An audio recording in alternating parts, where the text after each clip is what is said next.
பொன்மனச்செம்மல் புரட்சி தலைவர் எம்ஜிஆர், இதயம் புரட்சி தலைவி அம்மா இருவரும் தெய்வங்களை வணங்கி இங்கே சிறப்பாக எழுச்சியாக நடைபெற்றுக் கொண்டிருக்கின்ற தேர்தல் பிரச்சார கூட்ட நிகழ்ச்சியிலே கலந்து கொண்டு சிறப்பித்துக் கொண்டிருக்கின்ற மாவட்ட கழகத்துடைய செயலாளர் அருமை சகோதரர் கந்தன் அவர்களே மற்றும் நிகழ்ச்சியிலே கலந்து கொண்டிருக்கின்ற அனைத்து இந்திய அண்ணா திராவிட முன்னேற்ற கழகத்தினுடைய நிர்வாகிகளே,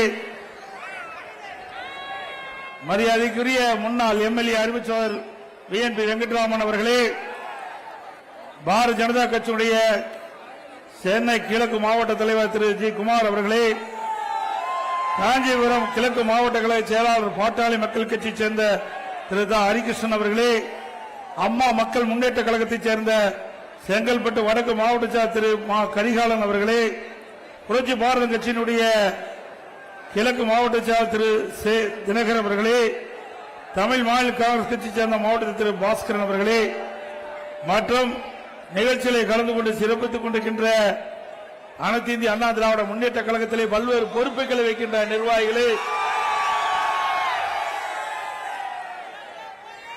பாரதிய ஜனதா கட்சியில் வரி எந்திருக்கின்ற நிர்வாகிகளே, பாட்டாளி மக்கள் கட்சியிலிருந்து வரி எந்திருக்கின்ற நிர்வாகிகளே, அம்மா மக்கள் முன்னேற்ற கழகத்திலிருந்து வரி எந்திருக்கின்ற நிர்வாகிகளே மற்றும் புரட்சி பாரத கட்சி, தமிழ் மாநில காங்கிரஸ் கட்சியைச் சேர்ந்த நிர்வாகிகளே, நம் கூட்டணியில் அங்கம் வைக்கின்ற கட்சியுடைய நிர்வாகிகளே, தொண்டர்களே, பெரியோர்களே, தாய்மார்களே, வியாபாரிகளே, தொழிலாளர் நண்பர்களே, பத்திரிகையாளர், ஊடக நண்பர்களே, அத்தனை பேருக்கும் என்னுடைய முதற்க நன்றி கலந்த வணக்கம்.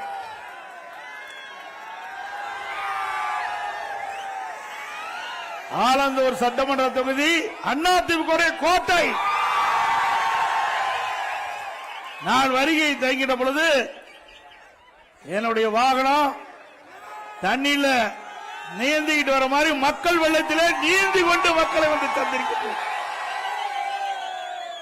கிராமத்தில் ஒரு பழமொழி சொல்லுவாங்க, விளையும் பெயர் முளையிலே தெரியும் என்று சொல்லி, வருகின்ற சட்டமன்ற பொதுத் தேர்தலிலே அனைத்து இந்திய அண்ணா திராவிட முன்னேற்ற கழகத்திலே தலைமையில் அமைக்கப்பட்ட தேசிய ஜனநாயக கூட்டணி வெற்றி பெறுவதற்கு இங்க இருக்கின்ற மக்களுடைய எழுச்சியே காட்சி. நேற்றைக்கு முன்தினம் மயிலாப்பூர்ல முத தேர்தல் பிரச்சாரத்தை தொடங்கினேன். அந்த தேர்தல் பிரச்சார கூட்டத்தில் பேசியதிலே ஸ்டாலினுக்கு பயம் வந்துட்டது, தேர்தல் தோல்வி பயம் வந்துவிட்டது. 3 அமைச்சர்கள், நான் சொன்ன கருத்துக்கு 3 அமைச்சர்கள் ஏதோதோ பத்திரிகையில செய்தி வெளியிட்டிருக்கிறாங்க. அப்படின்னா அவர்களுக்கு தேர்தல் பயம் வந்துவிட்டது. இன்றைக்கு நாங்கள் சொன்ன கருத்துக்கு பதில் சொல்ல முடியல. மக்கள் ஆதரவு தேசிய ஜனநாயக கூட்டணி கட்சிக்கு பெருகி வருகின்ற காரணத்தினாலே ஸ்டாலின் அதிர்ந்து போயிருக்கிறார். திரு ஸ்டாலின் அவர்களே, நிச்சயமாக அனைத்து இந்திய அண்ணா திராவிட முன்னேற்ற கழக தலைமையிலே அமைக்கப்பட்ட தேசிய ஜனநாயக கூட்டணி அதிக இடங்களிலே வெல்லும், வெற்றி பெறும், அதிமுக ஆட்சி அமைக்கும். திரு ஸ்டாலின் அவர்களே, 25 நாட்கள் தொடர்ந்து நீங்க தேர்தல் கூட்டணி பற்றி பேசிட்டு இருக்கிறீங்க. எவ்வளவு 25 நாட்கள்? அந்த 25 நாட்கள் பேசி கூட இன்னும் முடிவு எட்டப்படவில்லை. நாளே நாள் முதல் நாள் எங்களுடைய கட்சி தலைமை அலுவலகத்திற்கு எங்க கூட்டணி கட்சி சேர்ந்த பிரதிநிதிகள் வந்தாங்க, பேசணும். பேசின உடனே எங்க கூட்டணியில் அங்கம் வைக்கின்ற கட்சிகளுக்கு எத்தனை இடங்கள் என்று அப்பொழுது அறிவிக்கப்பட்ட கட்சி அதிமுக கட்சி. அறிவிச்சோம்ல. ஆனால் திராவிட முன்னேற்ற கழகம் கூட்டணியில் அங்கம் வைக்கின்ற கட்சிகள் எல்லாம் புலம்பிக் கொண்டிருக்கின்றது. ஒரு கட்சியினுடைய மூத்த தலைவர் பேசுகிறார், கூட்டணியில் பேசிவிட்டு வெளியிலே வருகிற பொழுது அழுது கொண்டே சிரிக்கின்றேன் சொன்னார். அழுது கொண்டே சிரிக்கிறார். அப்படிப்பட்ட தலைமையை அந்த கட்சியில் கூட்டணி தலைமை ஏற்றுக்கின்றது. அது மட்டுமல்ல, விடுதலை சிறுத்தை கட்சிகள் என்ன அந்த எந்தெந்த தொகுதி அந்த கட்சிக்கு இறுதி செய்யப்படவில்லை. காங்கிரஸ் கட்சிக்கு எந்தெந்த தொகுதி என்று அறிவிக்கப்படவில்லை. அது மட்டுமல்ல, எப்பொழுது பார்த்தாலும் இன்றைய முதலமைச்சர் ஸ்டாலின் அவர்கள் பத்திரிகையிலையும் ஊடகத்திலையும் அடிக்கடி வெளியிடுவார், எங்க கூட்டணி பலம் பொருந்திய கூட்டணியா, தொடர்ந்து 10 ஆண்டு காலம் எங்க கூட்டணியில் அங்க வைக்கிறாங்க. ஸ்டாலின் அவர்களே, 10 ஆண்டு காலம் உங்களோடு கூட்டணியில் இருந்த காரணத்தினால்தான் அவர்களுக்கு கடந்த தேர்தலை விட ஒரு தொகுதி குறைத்து கொடுத்திருக்கின்றீர்கள்.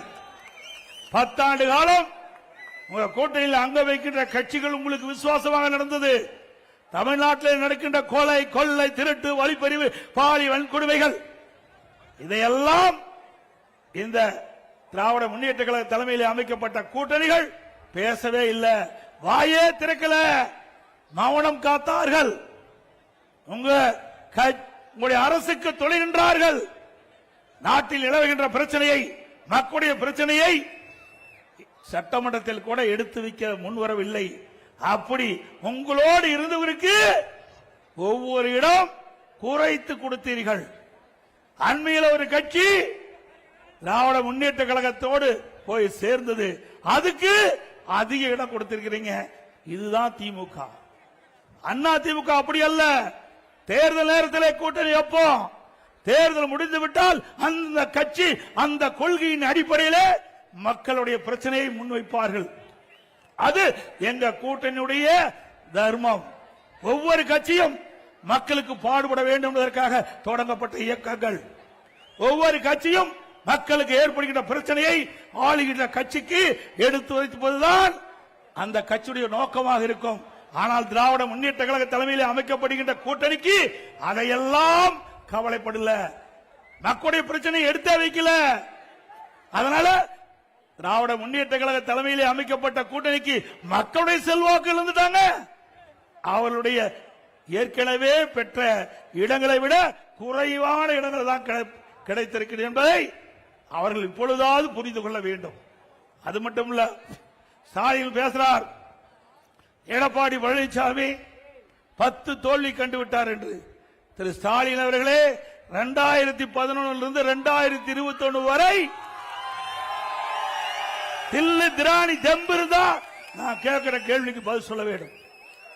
இதே புரட்சி தலைவி அம்மா அவர்கள் இருக்கின்ற வரையும் சரி, அம்மா மறைவுக்கு பிறகும் சரி, அனைத்து இந்திய அண்ணா திராவிட முன்னேற்ற கழகத்தை திராவிட முன்னேற்ற கழகம் வீழ்த்திய வரலாறே கிடையாது. 2011 திரு கருணாநிதி திரு ஸ்டாலினுடைய அப்பா இருக்கும் போது எதிர்கட்சி அந்தஸ்து கிடைக்கல. ஆனா எங்களுடைய இதய புரட்சி தலைவி அம்மா மறைவுக்கு பிறகு எவ்வளவு சோதனை, கொஞ்சம் நஞ்ச சோதனையா நாங்க சந்திச்சோம். அவ்வளவு சோதனையும் சந்திச்சு 2021 பிரதான எதிர்க்கட்சி என்ற வரிசையிலே அமர்ந்த அண்ணா திமுக, அனைத்து இந்திய அண்ணா திராவிட முன்னேற்ற கழக தலைமையிலே அமைக்கப்பட்ட கூட்டணி 75 இடங்களிலே பெற்றோம். இது எங்களுடைய சாதனை. எங்களுடைய தலைவர்கள் இல்ல, தொண்டருடைய ஆதரவோடு, மக்களுடைய ஆதரவோடு மிக சிறப்பாக தேர்தல் பணியாற்றி மக்களை சந்தித்து 75 இடங்கள் எங்கள் கூட்டணிக்கு பெற்று தந்தோம். இதுதான் வெற்றி. திரு ஸ்டாலின் அவர்களே, வாய்ச்சவடால் பேசி பிரயோஜனம் இல்ல. 5 ஆண்டு காலம் உங்களுடைய ஆட்சி, நாட்டு மக்களுக்கு என்ன பலன் கிடைச்சது, என்ன நன்மை கிடைச்சது? கிடைச்சதா? விலைவாசி விண்ணை முட்டுகின்ற அளவுக்கு உயர்ந்து விட்டது. குறைப்பதற்கு ஏதாவது நடவடிக்கை எடுத்தீங்களா? இன்றைக்கு அண்ணா திமுக ஆட்சியில் அரிசி, பச்சரிசி, சாப்பாட்டு அரிசி 1 கிலோ 40 ரூபாய்க்கு வித்தது. இன்றைக்கு 1 கிலோ பச்சரிசி 75 ரூபாய்க்கு விற்குது. பொன்னி புழுங்கல் அரிசி 1 கிலோ அண்ணா திமுக ஆட்சியில் 45 ரூபாய், இன்றைய தினம் 75 ரூபாய்க்கு விற்கிறது 1 கிலோ அரிசி. ஏன்னா இதை முக்கியமா சொல்லியே ஆக வேண்டும். நீங்களாம் நகரப்புற மக்கள் அன்றாடம் இன்றைக்கு உணவுப் பொருட்களை வாங்கிதான் சமைத்தாக வேண்டும். அப்படிப்பட்ட மக்கள் எந்த அளவுக்கு பாதிக்கப்பட்டு என்பதை இந்த நேரத்திலே நாங்கள் தெரிவிப்பது எங்களுடைய கடமை. அந்த அடிப்படையில் இட்லி புழுங்கலரிசி 1 கிலோ 30 ரூபாய்க்கு வித்தது. இன்னைக்கு திமுக ஆட்சியில் 55 ரூபாய். கடல் எண்ணெய் 1 கிலோ அண்ணா திமுக ஆட்சியில் 130 ரூபாய், இன்றைக்கு 200 ரூபாய்க்கு விற்குது. நல்லெண்ணெய் 1 கிலோ 250 ரூபாய், இன்றைக்கு 500 ரூபாய்க்கு விற்குது. தோரம் பருப்பு 1 கிலோ 74 ரூபாய், இன்றைக்கு 120 ரூபாய்க்கு விற்குது. உளுத்தம் பருப்பு 1 கிலோ 79 ரூபாய், இன்றைக்கு 120 ரூபாய்க்கு விற்குது.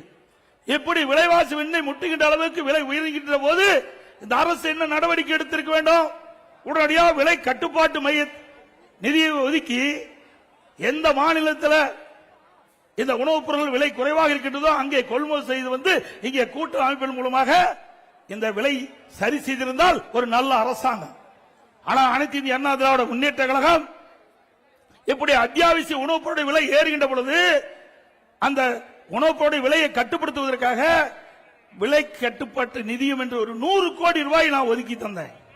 எந்த பொருள் விலை ஏறுகிறதோ உணவுப் பொருள், அந்த உணவுப் பொருள் எந்த மாநிலத்தில் விலை குறைவாக கிடைக்கிறதோ அந்த மாநிலத்தில் கொள்முதல் செஞ்சு தமிழ்நாட்டுக்கு கொண்டு வந்து கூட்டுறவு மூலமாக விற்பனை செஞ்சு அந்த விலை உயராமல் தடுத்த அரசாங்கம் அதிமுக அரசாங்கம். அது மட்டும் இல்ல, நன்றா தெரியும், மாண்புமிகு புரட்சி தலைவி அம்மா அவர்கள் மறைந்த பிறகு இவ்வளவு பிரச்சனை சந்திச்சோம். கட்சியில பிரச்சனை வேண்டுமென்றே திட்டமிட்டு திராவிட முன்னேற்ற கழகத்துடைய பி டீமாக இருந்து எங்க கட்சிக்குள்ளேயே எங்களுக்கு குழி தோண்டி பறித்துக் கொண்டிருந்த சில விசமிகள் அடையாளம் காட்டப்பட்டு விட்டார்கள். இன்றைய தினம் யார் என்று உங்களுக்கு நன்றாக தெரியும். இன்றைக்கு மக்கள் ஆதரவோடு கழக நிர்வாகிகள் தொண்டர் ஆதரவோடு அதையும் முறியடித்து 4 ஆண்டு 2 மாத காலம் சிறப்பான ஆட்சி கொடுத்தோம். முதற்கட்டம் கடுமையான வறட்சி, 2017 கடுமையான வறட்சி, குடிப்பதற்கு கூட தண்ணீர் கிடையாது நகர மக்களுக்கு. அந்த காலகட்டத்தில் கூட தடையில்லாம மக்களுக்கு பாதுகாக்கப்பட்ட தண்ணீரை கொடுத்த அரசாங்கம் அண்ணா திமுக அரசாங்கம். அடுத்தது டெல்டா மாவட்டத்தில் ஒரு 5-6 மாவட்டங்கள் கடுமையான புயலால், கஜா புயலால் அந்த மாவட்டம் முழுவதும் மிகப்பெரிய சேதத்துக்கு ஆளாக்கப்பட்டது. அங்க இருக்கின்ற பயிர்கள் கனமழையால் சேதமடைந்தது. மக்களுடைய உடைமைகள் அந்த புயலால் சேதமடைந்தது. அதை சரி செய்தோம். அதுக்கு பிறகு கொரோனா. உங்களுக்கு எப்படிப்பட்ட காலம் தெரியும். இந்த வீதியில யாருமே நடமாடல. ஓராண்டு 11 மாத காலம் மக்கள் வீட்டிலேயே இருந்தார்கள். அப்படி கொரோனா காலம், அந்த காலத்தில் கூட சிறப்பான ஆட்சி கொடுத்த ஒரே அரசாங்கம் அண்ணா திமுக அரசாங்கம். அரசாங்கத்துக்கு 1 ரூபாய் வருமானம் கிடையாது. தொழிற்சாலை திறக்கல, கடை திறக்கல, அதில் இருக்கின்ற வரி வருவாய் கிடையாது, ஜிஎஸ்டி வருவாய் கிடையாது, பெட்ரோல் பேங்க் திறக்கல, அதில் இருக்கின்ற வரி வருவாய் கிடையாது, டாஸ்மாக் மூடப்பட்டு விட்டது, அதில் இருக்கின்ற வருவாய் கிடையாது, ரோட் டாக்ஸ் கிடையாது, பத்திரப்பதிவு கிடையாது, எக்ஸைஸ் டியூட்டி வருவாய் கிடையாது. இவ்வளவு வருவாய் இல்லாம இருந்து கூட சிறப்பான ஆட்சி கொடுத்த ஒரே அரசாங்கம் அண்ணா திமுக அரசாங்கம்.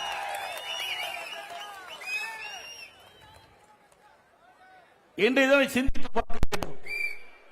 அப்ப விலைவாசி உயரல, மக்கள் பாதிக்கப்படாம பார்த்துக்கிட்டோம்.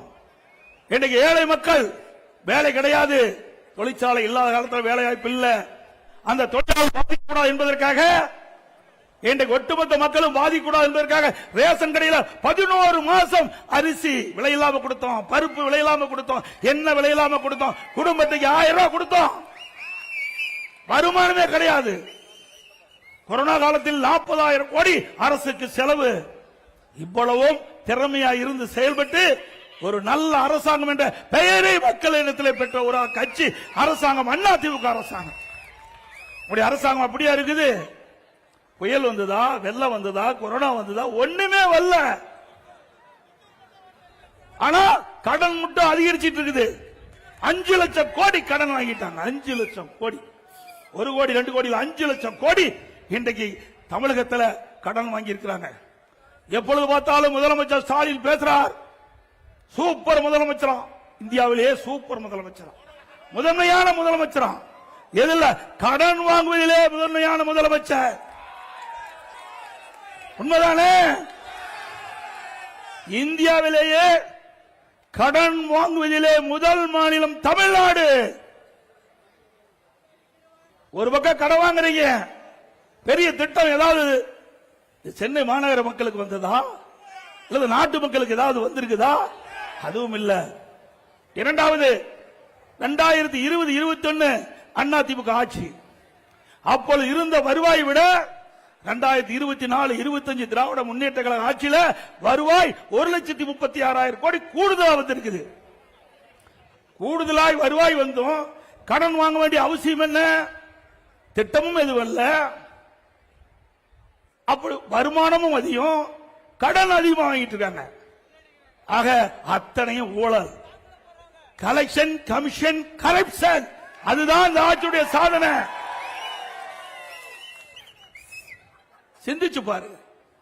அதிமுக ஆட்சிக்கும் திமுக ஆட்சிக்குள்ள வேறுபாடு. அதிமுக ஆட்சிக்கின்ற பொழுது மத்திய அரசோடு இணைந்து இணக்கமான உறவு வைத்த காரணத்தினால இன்றைக்கு இந்தியாவிலேயே ஒரு திட்டத்திற்கு 63,000 கோடி பெற்ற ஒரே அரசாங்கம் அதிமுக அரசாங்கம். மெட்ரோ ரயில் திட்டம் கட்டம் 2 118 கிலோமீட்டர் ரயில்வே பாதைகள் அமைக்க 63,000 கோடி மத்திய அரசிடமிருந்து நாம் பெற்றோம். மத்திய அரசிடமிருந்து நாங்க பெற்றோம். இணக்கமா உறவு இருந்தது. மத்திய அரசு அள்ளி கொடுத்தது. இன்றைக்கு சென்னை மாநகர மக்களுடைய போக்குவரத்து நெரிசல் முற்றிலும் குறைக்க வேண்டும் என்ற அடிப்படையில் மத்திய அரசுடைய அணுகினோம், பிரதமரை சந்தித்தோம், கோரிக்கை வைத்தோம். பிரதமர் அவர்கள் 63,000 கோடி மெட்ரோ ரயில் திட்டத்திற்கு நிதி ஒதுக்கப்படும் செய்து அறிவிப்பை கொடுத்து மாண்புமிகு உள்துறை அமைச்சர் மரியாதைக்கு அமித்ஷா அவர்கள் நேரடியாக சென்னைக்கு வந்து அடிக்கல் நாட்டப்பட்டது. இது அதிமுக வரலாறு, அதிமுக சாதனை. இப்படி ஏதாவது ஒரு சாதனை திமுக ஆட்சியில் பார்க்க முடிந்தா? எத்தனை பாலங்கள் கட்டி கொடுத்திருக்கிறோம், அற்புதமான சாலைகளை வடிவமைத்து கொடுத்திருக்கிறோம். தாம்பரத்திலிருந்து செங்கல்பட்டு வரை உயர்மட்ட பாலம் மத்திய அரசு அனுமதி வாங்கணும், கிடப்புல போட்டாங்க. இதுவரை நடக்கல. மீண்டும் அதிமுக ஆட்சி வந்தா அந்த திட்டத்தை தொடர்ந்து நிறைவேற்றி போக்குவரத்து நெரிசல் இல்லாம பார்த்துக்குவோம். அது மட்டுமல்ல, இன்றைக்கு சென்னை மாநகரை சுத்தி ring road, peripheral road AIADMK ஆட்சியில் கொண்டாந்தோம். சுமார் 14,000 கோடி அந்த திட்டத்துக்கு ஒதுக்கப்பட்டு அந்த திட்டத்தை துவக்கியது நாங்க. இப்ப இன்னும் அந்த பணி நிறைவு பெறல. எல்லாமே அதிமுக ஆட்சியில் கொண்டு வரப்பட்ட திட்டங்கள். ஆனா திமுக ஆட்சியில் எந்த ஒரு புதிய திட்டத்தையும் இதுவரை கொண்டு வரப்படவில்லை என்பதை எண்ணி பார்க்க வேண்டும். அண்மையில் உங்களுக்கு நல்லா தெரியும், பத்திரிகை ஊடகத்திலும் பார்த்திருப்பீங்க, அமலாக்கத்துறை, நகர்ப்புற வளர்ச்சித்துறை, குடிநீர் வழங்கல் துறையில் மிகப்பெரிய ஊழல். அந்த ஊழலை இன்னைக்கு அமலாக்கத்துறை கண்டுபிடித்து ஆதாரத்தோடு தமிழ்நாட்டுக்கு சட்ட ஒழுங்கு டிஜிபிக்கு அறிக்கையை அனுப்பிச்சு 3 முறை அறிக்கை அனுப்புனாங்க. இதுவரைக்கும் எஃப்ஐஆர் பதிவு பண்ணல. நீதிமன்றம் வரைக்கும் போனாங்க. நீதிமன்ற உத்தரவு பிறப்பிக்கப்பட்டு விட்டது. இன்றைக்கு அமலாக்கத்துறை கொடுத்ததை பரிசீலனை செய்து ஆதாரம் இருக்கின்றது. அந்த ஆதாரத்தின் அடிப்படையில் வழக்கு பதிவு செய்ய வேண்டும் என்ற தீர்ப்பை கொடுத்து கூட இன்னும் வாய்தா வாங்கி கொண்டிருக்கின்றார்கள் இன்றைக்கு நீதிமன்றத்திலே.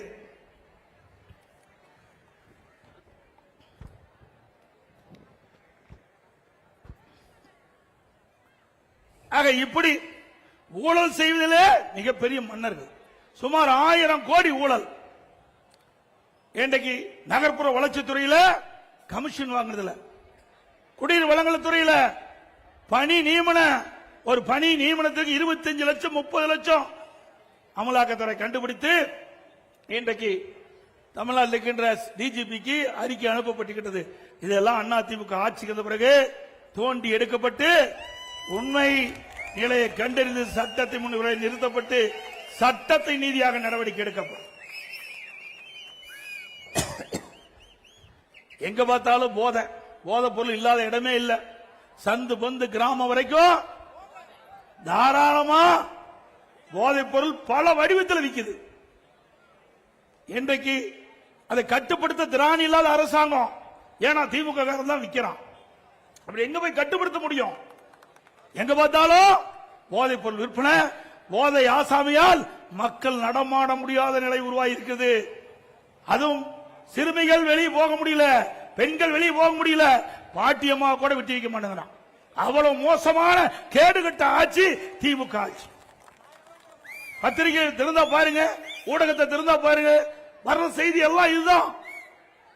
இன்னைக்கு ஒரு காலத்துல தங்க என்ன விலை, வெள்ளி என்ன விலைன்னு இன்னைக்கு தொலைக்காட்சியில் வரும். இப்ப கொலை நிலவரம் என்ன, அன்றாட கொலை நிலவரம் என்னதான் இன்னைக்கு செய்தித்தாளில் வருது, பத்திரிகையில் வருது, ஊடகத்தில் வருது. இப்படிப்பட்ட ஆட்சி அகற்றப்பட வேண்டும் என்பதை நேரத்தில் தெரிவிக்கிறாங்க. அது மட்டும் இல்ல, நகரப்புறம் அண்ணா திமுக ஆட்சியில வீட்டு வரி என்னன்னு பாருங்க. திமுக ஆட்சிக்கு வந்த பிறகு வீட்டு வரி 100% உயர்த்தி இருக்கிறாங்க. இந்த வீடு மாடி வீடுனா 2000 ரூபாய் அண்ணா திமுக ஆட்சியில் வரி கட்டி இருந்தா இப்ப 4000 ரூபாய் வரி கட்டணும். ஆண்டுக்கு 6% வரி உயர்வு, 2 வருஷத்துல 12% வரி உயர்த்திட்டாங்க. கடை வச்சிருந்தா 150% வரி உயர்வு, ஆண்டுக்கு 6% உயர்வு, 2 வருஷமும் உயர்த்திட்டாங்க. குடிநீர் வரி உயர்வு, குப்பைக்கும் வரி போட்ட ஒரே அரசாங்கம் திமுக அரசாங்கம் ஒண்ணுதான். குப்பை கூட விட்டு வைக்கல. இன்னும் சொல்ல போனா மின் கட்டணம், மின்சாரத்தை தொட்டா ஷாக் அடிக்கும், மின் கட்டணத்தை கேட்டாலே ஷாக் அடிக்குது. அவ்வளவு மின் கட்டணம் உயர்ந்து போச்சு. கிட்டத்தட்ட 52% மின் கட்டணம் உயர்ந்து போச்சு. ஆண்டுக்கு 5% மின் கட்டணம் உயர்த்தப்படும் என்ற அறிவிப்பு கொடுத்து இன்றைக்கு மக்கள் மீது மிகப்பெரிய வரி சுமையை சுமத்திய அரசாங்கம் திமுக அரசாங்கம். இதோட மதுரை, திண்டுக்கல், இன்னும் பல மாநகராட்சியில இந்த வரி வருவாயில ஊழல் செஞ்சிருக்கிறாங்க. மதுரையில் மட்டும் 200 கோடி வரி ஏய்ப்பு செஞ்சிருக்கிறாங்க. அந்த மாநகராட்சியில எல்லாத்துக்கும் வரி, ஆட்டுக்கு வரி, மாட்டுக்கு வரி, பன்னிக்கு கூட வரி போட்டாங்க. அந்த பன்னிக்கு போட்ட வரியிலையும் ஊழல் செய்த ஒரே அரசாங்கம் திமுக அரசாங்கம். 200 கோடிங்க நாம சொல்லல, திமுக அரசாங்கமே கண்டுபிடிச்சு வெளிப்படுத்தி அந்த மேயர் ராஜினாமா பண்ணியிருக்கிறாங்க. அங்க இருக்கிற 4 மண்டல தலைவர் ராஜினாமா. இப்படி இந்த மோசமான ஆட்சி தொடர வேண்டுமா? சொல்லுங்க, தொடர வேண்டுமா? அனைத்து இந்திய அண்ணா திராவிட முன்னேற்ற கழகத்தை பொறுத்த வரைக்கும் விலைவாசி குறைக்கப்படும், நாட்டு மக்கள் நிம்மதியாக வாழ முடியும், சட்ட ஒழுங்கு பாதுகாக்க முடியும். தமிழகத்தில் சட்ட ஒழுங்கு சீரழிந்து விட்டது. இன்றைக்கு காவல்துறைக்கு பாதுகாப்பு இல்ல. போதை ஆசாமிகள் எகிரி எகிரி காவலரை அடிக்கின்ற காட்சி தொலைக்காட்சியில் பார்க்கிறோம். அப்படிப்பட்ட ஒரு அவல நிலை இந்த ஆட்சியிலே பார்க்கப்படுகிறது. இதையெல்லாம் முடிவு கட்டுகின்ற தேர்தல் நடைபெறுகின்ற சட்டமன்ற பொது தேர்தல். அது மட்டுமல்ல, இன்றைக்கு திராவிட முன்னேற்ற கழகம் என்று சொன்னா அது திமுக குடும்பம் ஆயிட்டது, கருணாநிதியுடைய குடும்பம் ஆயிட்டது. திமுக திரு கருணாநிதி குடும்பம், திரு கருணாநிதி குடும்பம்னா திமுக. அதுதான் இன்றைய தினம் பார்க்கப்படுகிறது. அங்க இருக்கிற திமுக கட்சிக்காரர்கள் மரியாதையே கிடையாது. இப்ப என் பக்கத்துல கந்த நிக்கிறார், திரு ஸ்டாலின் பக்கத்தில் யாராவது நிக்க முடியுமா?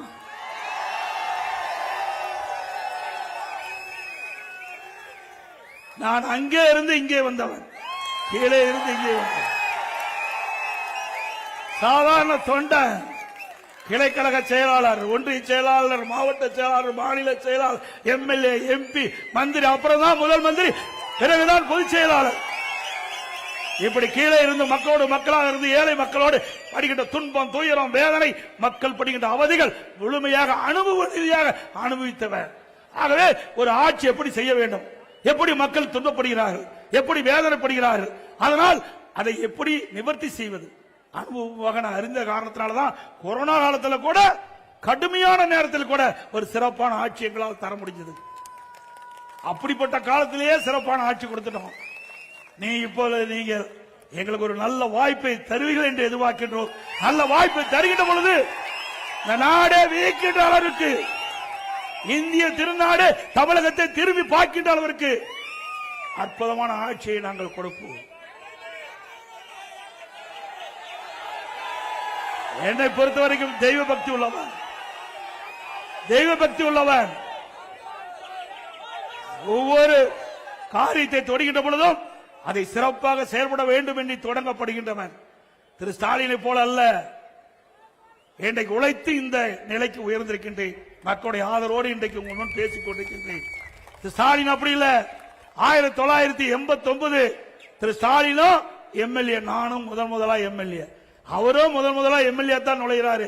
நானும் முதல்ல 1989ஆம் ஆண்டு மாண்புமிகு புரட்சி தலைவி அம்மா முதலாக தனியாக இயக்கத்தை தோற்றுவித்து சேவல் சின்னத்திலே போட்டியிட்டு வெற்றி பெற்று சட்டமன்றத்திலே நுழைந்தேன். அப்பொழுது திரு ஸ்டாலின் அவர்களும் அப்பொழுதுதான் சட்டமன்றத்துக்குள் நுழைகிறார். அவர் வந்த வழி வேறு, நான் வந்த வழி வேறு. அவருடைய அப்பா திமுக தலைவர் முதலமைச்சர் அழகா வெற்றி பெற்று உள்ள வந்தார். இப்படிப்பட்ட சாதாரண நின்னுகிட்டு இருக்கிறவங்க எவ்வளவு கஷ்டப்பட்டு மேல வர முடியும் என்று உங்களுக்கு நன்றாக தெரியும். அப்படி சாதாரண தொண்டனாக இருந்து நான் சட்டமன்ற உறுப்பினராகி பிறகு நாடாளுமன்ற உறுப்பினராக நான் தேர்ந்தெடுக்கப்பட்டேன்.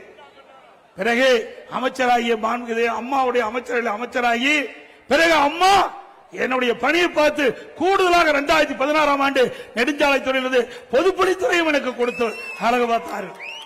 இப்படி படிப்படியாக உயர்ந்தவன் உங்களால் என்பதை இந்த நேரத்தில் தெரிவித்து, கடுமையாக உழைக்கக்கூடியவன்.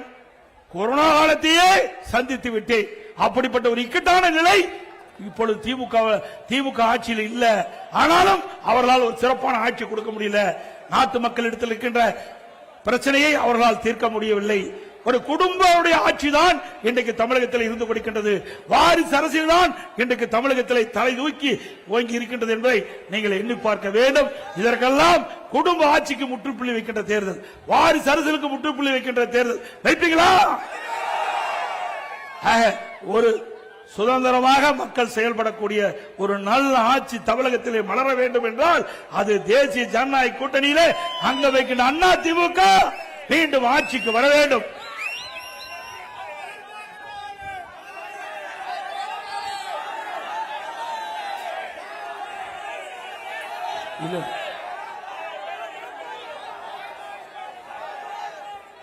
அண்ணா திமுக சார்பா பல திட்டங்களை நாங்கள் அறிவிச்சோம். இன்றைக்கு கிட்டத்தட்ட இன்றைக்கு திராவிட முன்னேற்ற கழகத்தின் சார்பா இன்றைக்கு பல வரிகளை சுமத்தி மக்கள் படுகின்ற துன்பத்திலிருந்து மக்களை காக்க வேண்டும் என்பதற்காக ஒவ்வொரு குடும்பத்திற்கும் 10,000 ரூபாய் அண்ணா திமுக ஆட்சி பலத்தோடு வழங்கப்படும். தற்போது கிட்டத்தட்ட குடும்ப அட்டைக்கு மகளிர் உரிமை தொகை 1000 ரூபாய் வழங்கிட்டு இருக்கிறாங்க. அண்ணா திமுக ஆட்சி மலர்ந்தவுடனே குடும்ப அட்டையில் இடம்பெறுகின்ற குடும்ப தலைவிக்கு மாதந்தோறும் 2000 ரூபாய் அண்ணா திமுக வழங்கப்படும். இன்றைக்கு மகளிருக்கு நகர பேருந்துள்ள கட்டணம் இல்லாம பயணம் செய்யறாங்க. அதே போல ஆண்களும் இனிமேல் நகர பேருந்துள்ள கட்டணம் இல்லாமல் பயணம் செய்யலாம். குடும்ப அட்டைதாரருக்கு இப்பொழுது வழங்கப்படுகின்ற பருப்பு, எண்ணெய் அண்ணா திமுக ஆட்சி மலர்ந்தவுடன் இனி விலையில்லாம பருப்பு எண்ணெயும் குடும்ப அட்டைக்கு வழங்கப்படும். வீடு இல்லாமல் இருக்கின்ற ஏழைகளுக்கு அரசாங்கமே இடம் வாங்கி அற்புதமான வீடுகள் கட்டி கொடுக்கப்படும். இன்றைக்கு பணிக்கு செல்கின்ற நம்முடைய மகளிர்கள் உரிய நேரத்தில் பணிக்கு செல்ல வேண்டும், பணி முடிந்து வீடு திரும்ப வேண்டும். அதற்காக அம்மா இருசக்கர வாகனம் 5 லட்சம் பெண்களுக்கு வழங்கப்படும். ஒவ்வொரு அம்மா இருசக்கர வாகனத்துக்கு 25,000 ரூபாய் மானியம் கொடுக்கப்படும். ஏற்கனவே மாண்புமிகு அம்மா இருக்கின்ற பொழுது 2016 இந்த அறிவிப்பை வெளியிட்டாங்க. அண்ணா திமுக ஆட்சியில் அதை நிறைவேற்றி காட்டணும். திமுக ஆட்சியில் கைவிட்டுட்டாங்க. மீண்டும் அம்மாவுடைய ஆட்சி மலர்ந்தவுடனே அம்மா இருசக்கர வாகனம் மானிய விலையிலே வழங்கப்படும். நம்முடைய முதியோர்களுக்கு தற்போது வழங்கப்படுகின்ற ஓய்வூதியத்தை உயர்த்தி 2000 வழங்கப்படும். இன்றைக்கு மாணவர்கள் கல்வி கடன் வங்கியில் பெற்றிருக்காங்க. அந்த கல்வி கடன் அண்ணா திமுக ஆட்சியில் ரத்து செய்யப்படும். இன்றைக்கு வாழ்வாதார உதவியாக ஒவ்வொரு குடும்பத்திற்கும் ஆண்டுக்கு 3 கேஸ் சிலிண்டர் மானியமாக வழங்கப்படும். பொங்கல் பரிசு ஒவ்வொரு ஆண்டும் 1000 ரூபாய் வழங்கப்படும். தீபாவளி பெண்களுக்கு பட்டுப்புடவை வழங்கப்படும். அதே போல படித்த இளைஞர்களுக்கு அங்கே வேலைவாய்ப்பில் பதிவு செய்த இளைஞர்கள் அவர்களுக்கு மாதந்தோறும் பட்டப்படி படித்தா 2000 ரூபாய், பிளஸ் 2 வரைக்கும் படிச்சிருந்தா 1000 ரூபாய் வழங்கப்படும். ஆட்டோ ஓட்டுநர்கள் அந்த சங்கத்தில் பதிவு செய்து புதிய ஆட்டோ வாங்கினா 75,000 ரூபாய் அவர்களுக்கு ஆட்டோ வாங்குறதுக்கு மானியம் வழங்கப்படும். நகர்பகுதியில் இருக்கின்ற நடைபாதை ஓரமாக சிறு கடை வைத்திருக்கின்றவர்கள் கூட்டுறவு சங்கத்திலே வாங்கிய கடன் தள்ளுபடி செய்யப்படும். அவர்களுக்கு மீண்டும் கடன் பெறுவதற்கு எந்தவித ஜாமீனும் இல்லாமல் 2 லட்சம் ரூபாய் வரை கடன் வழங்கப்படும். அதோட மாற்றுத்திறனாளிகள் கூட்டுறவு அமைப்பிலே வாங்கிய கடன் முழுவதும் தள்ளுபடி செய்யப்படும் என்பதை நேரத்தில் தெரிவிக்கிறேன். அதோட எல்லா குடும்பத்திற்கும் ஃப்ரிட்ஜ் வழங்கப்படும். அதோட நிறைய அறிவிப்புகளை நாங்கள் வெளியிட்டிருக்கிறோம். அனைத்து அறிவிப்புகளும் மக்கள் துணையோடு நிச்சயமா எங்களுடைய அரசு செயல்படுத்தப்படும் என்ற மகிழ்ச்சியான செய்தி இந்த நேரத்தில் தெரிவித்து வருகின்ற சட்டமன்ற பொதுத் தேர்தலிலே அனைத்து இந்திய அண்ணா திராவிட முன்னேற்ற கழக வேட்பாளர் நிறுத்தப்பட்டால் அவருக்கு இரட்டை சின்னத்திலே வாக்களித்து வெற்றி பெற செய்யுங்கள். தேசிய ஜனநாயக கூட்டணியில் அங்க வைக்கின்ற கட்சியில் நிறுத்தப்பட்டால் அந்த கட்சியின் சார்பாக போட்டியிடுகின்ற வேட்பாளருக்கு அந்த கட்சியுடைய சின்னத்திலே வாக்களித்து வெற்றி பெற செய்ய வேண்டுமா இருக்கிற உங்களை வேண்டி கேட்டு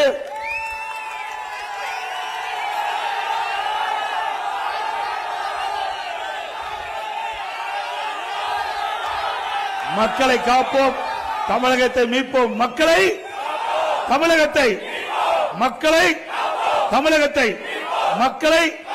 தமிழகத்தை ஸ்டாலின் மாடல் அரசு, செயலில் மாடல் அரசு. Bye bye Stalin. நன்றி, வணக்கம். சிறப்பான அற்புதமான இந்த தேர்தல் பிரச்சார கூட்ட நிகழ்ச்சி ஏற்பாடு செய்த மாவட்ட கழக செயலாளர் அறிவித்தார் கந்தன் அவர்களுக்கும் அவரோடு இணைந்து பணியாற்றிய பகுதி கழக செயலாளர்கள், வட்ட கழக செயலாளர்கள், கழகத்திலே வள்ளுவர் குறுக்கிட்ட நிர்வாகிகள், கூட்டணி கட்சி சேர்ந்த தலைவர்கள், நிர்வாகிகள், தொண்டர்கள், வரியிலிருந்து சிறப்பித்த பெரியவர்கள், தாய்மார்கள், கழக உடன்பிறப்புகள், கூட்டணி கட்சி சேர்ந்த நிர்வாகிகள், தொண்டர்கள் அத்தனை பேருக்கும் நன்றி, நன்றி, நன்றி, வணக்கம்.